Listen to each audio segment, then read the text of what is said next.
Welcome to Fire Engineering's Training Minutes. I'm Steve Hamilton. Today, we're going to talk about forcible entry as part of a rescue task force or as a forcible entry task force. Traditional forcible entry methods put firefighters in what we call the funnel. They'll be in the direct line of fire in the event that an aggressor on the other side of the door were to fire shots. This is not ideal in an RTF environment.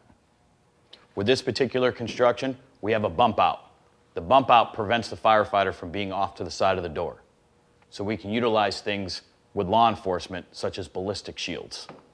The ballistic shield would come into place, and then the firefighter would come in and set his tool.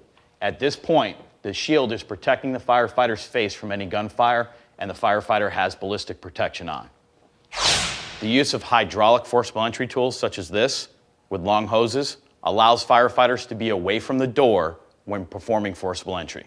Under force protection, the firefighter would move into place and set the ram.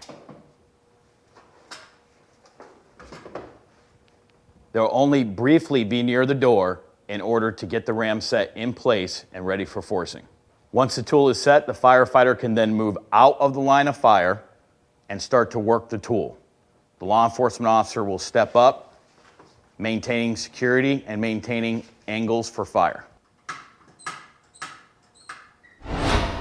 In a similar formation as before with the rescue task force, this is a forcible entry task force. Instead of medical equipment, firefighters have forcible entry tools. Close door right.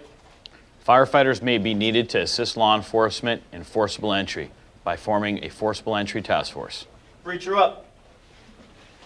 Law enforcement provides physical security out in the hallway as firefighters begin forcible entry. What we've demonstrated here is that forcible entry may be needed in these types of environments. Law enforcement may have limited personnel and rely on the fire department to provide such a service.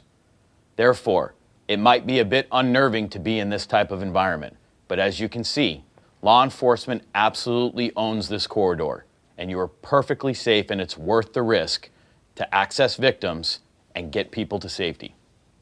I'm Steve Hamilton. Thanks for watching Fire Engineering's Training Minutes.